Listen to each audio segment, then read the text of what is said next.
and welcome to this week's video. If you're new here, I'm SD. If you're not here, welcome back.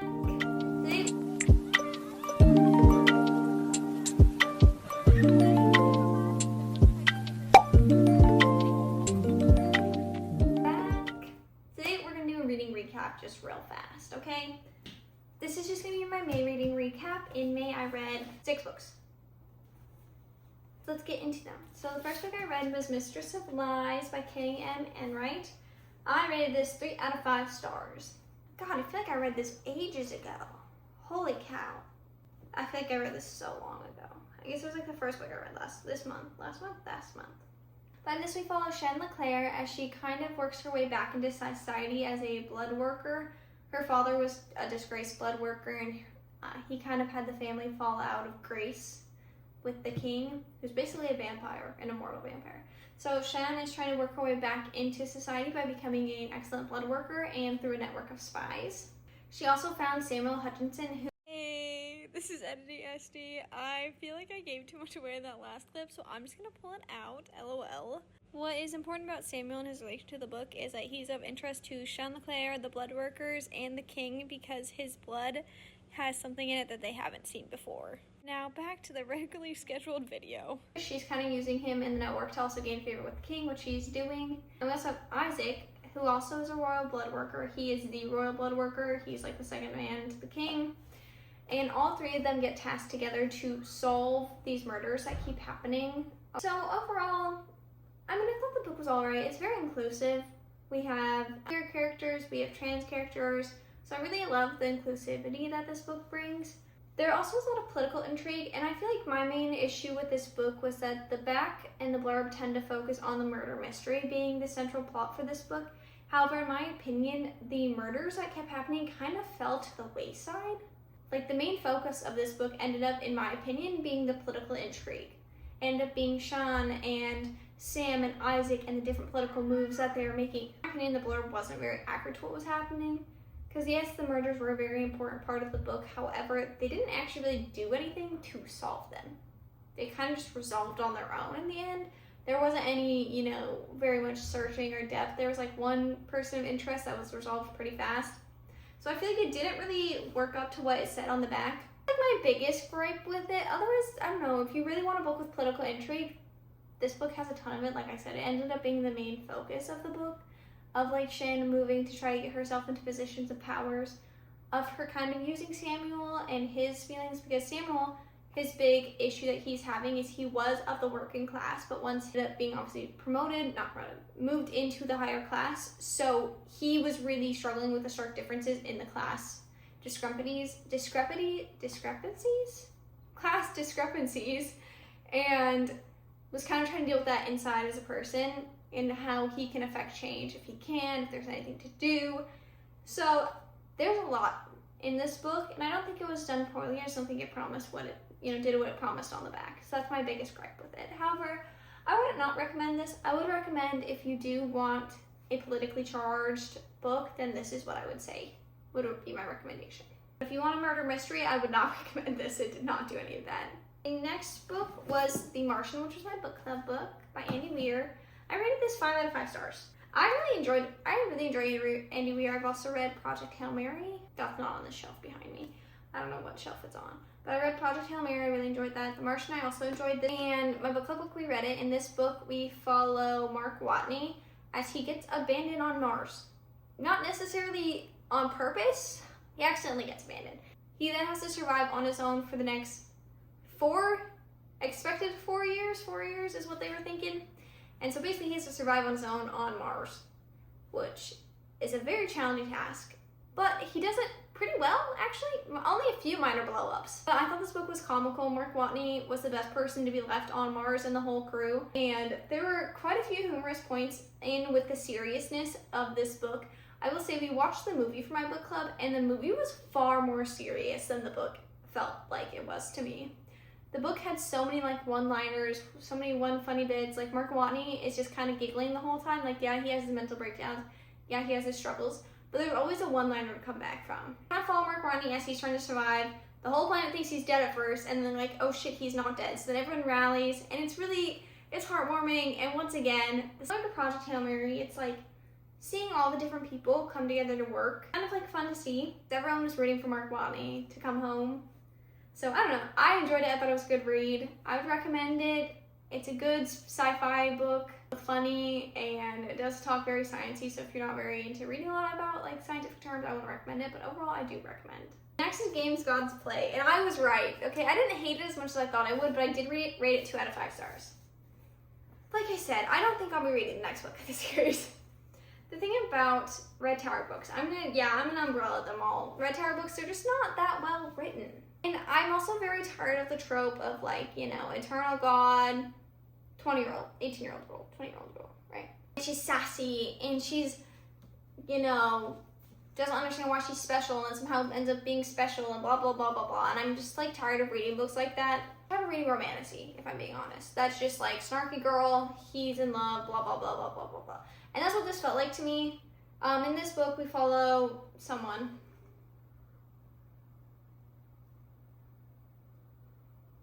What is her name? She has a name. I can't remember what her name is. He calls her my star. Off rip. So that's what. Oh my god, what is her name? Lyra. Her name is Lyra. Oh my god, there was no chance I was gonna remember that. Anyway, that should say enough for you. I can't even remember the main character's name. I remember Zeus, and I remember you call her a star. I don't know. I was just rolling my eyes the whole time and just trying to get through it, so I did that. And I don't want to say anything else because I feel like that was enough. The next 2 books, I could not decide ratings on yesterday when I finished them up. So let's talk about them. So first up, let's talk about Brandon Sanderson's Mistborn. Okay, I was advised, if you've seen a video or 2 before, you'll hear me talk about this, but I was advised to read the Mistborn series before I finished Winds and Truth because there's a lot of things that tie in, and they actually advised me to read the Mistborn before you read the rest of Stormlight Archive, but that ship is sailed. I've read most of Stormlight Archive. The only one I haven't read is Winds and Truth. But here are my thoughts and feelings on this book. In this book, we follow Vin. I realize I've kind of not explained all the books, but in this book, we follow mainly Vin as she is a Mistborn, and they're trying to overthrow the Lord Ruler. Her and this ragtag gang of thieves. She's not even the head of it. Kelsier is, and he's kind of pulling all these people together who have these good strengths and weaknesses, and they're all like missing or Mistborn, so they all have powers that they aren't supposed to have because they're Skald, which is like the lower class. So in this book, I feel like this is a bias, and I feel like this is an expectation that I'm really struggling, and this is why I'm struggling with my rating so much. Is I really, really love the Stormlight Archives. The Rhythm of War is one of my favorite books of all time. I love that book, and I love the Stormlight Archives. With that being said, that means I came into Mistborn with high expectations, especially because everyone else was talking about how high expectations they had for Mistborn. So that came onto me and how much they loved it. However, when I was reading this book, it was not necessarily disappointing, but I wanted more the whole time. You know, there was a lot of different points of the story that were happening and a lot of different things happening. You know, there's Kelsier's plot points, there's the stories of the mines, Lord Ruler, a lot of mystery, there's a little bit of romance. So there was a lot happening in this book. And when it ended, I felt that, like, yes, the main storyline ended, but it was not what I wanted. It was very disappointing to me. So with that being said, normally if a book ended the same way this does, and I had the same feelings about this that I did any other series, any other author, I don't know if I would continue, like, bump the series up on my continue list, you know? It would kind of push to the side, push to the background of like, I don't know what's gonna happen, but I'm not necessarily like super pulled in. You know, it might be a fade to gray or it might be come back to later, okay? With that being said, I know Brandon Sanderson's work. I know Mistborn. I have friends who praise it so highly, and I even was talking to my friend about this yesterday when I finished and explained the same thing to him. He's like, I want to comment on this, but I can't. You need to read the story. You need to see the rest of the book. The payoff is there. Which is why I'm very torn on my reading. I enjoyed Mistborn. I listened to the dramatic audiobook. Highly recommend dramatic audiobooks. They're amazing. I get mine from Hoopla with your library card. With that being said, I'm teetering on a 3 or 4. I feel like 4 because I don't really rate Brandon Sanderson lower. I think the last book I rated lower than that was West in the Emerald Sea, maybe? was my only 3-star I've ever rated him. I did enjoy the story. I did really enjoy the characters. I enjoyed the little twists at the end. I enjoyed the 2 little twists at the end. But I haven't decided in my heart of hearts what the rating should be. And I think I'm gonna have to sit on it a little bit more to figure out what I want to rate it. I will be continuing the series, okay? I've actually ordered the rest of the books in mass market paperback because I was panicking that they weren't gonna have the rest of mass market paperback. I don't know. I would recommend it on the basis that it's Brandon Sanderson and on the basis that I've heard such amazing things and the story was good. I think the story ended the way that it was supposed to, in the fact that, you know, it is concluded, but not concluded. Like, they left enough plot points open to where that next books in the series can really expand on them if they choose to. But in the same breath, I don't fully know how I feel yet, so I do need to sit and think on this more. I'm sorry if that's a disappointment to you and you did want to review. It'll either be 3 or 4 stars. Probably most likely a 4-star, but I do want to sit and think on it a little more. If by the time I'm editing and posting this, I settle on a review on an exact star rating, I'll put it on the screen. So anyway, those kind of my thoughts with Mistborn. I will continue the series, and I would recommend it simply just because of Brandon Sanderson. I'm hoping my friend is right, and I will live for the payoff. But we'll find out. The last book I read is The Slumber Quarters Till Death. Oh boy, this book also is a hard one for me to rate. I'm hoping when I talk about this to you guys, I'll figure out part of the way through what I want to rate it. In this book, we follow Benjamin Bratt as he tries to enter a run, but Benjamin Bratt is a slumber. He's a natural-born human. In this society, there's like the elites, and the elites are all DNA genetically mutated, and the slummers are all just normal people who are just born naturally. They have the lower class. This book talks heavily on race and class disparity with just the way it is set up. I don't know if it does it in like an elegant way, per se. Very upfront about how it discusses it, and it also touches on like, you know, violence in lower classes and how, you know, everyone has to work to keep one household going and, you know, different things like that. So it does talk about politics, and the main story is obviously Benjamin Bratt is our main character, and he's a runner. And he wants to compete against the elites in the national race, 5,000 meters, which is a 5K. And so he wants to go and do this race. That's his goal, that's his dream. And so he trains and trains and trains for it to eventually, hopefully end up there. And in part of doing this, he starts a revolution that he didn't mean to do because slummers really aren't allowed to run and race with the elites. It is frowned upon. Because once again, like I said, the social class and race disparity that is occurring in this story is very predominant.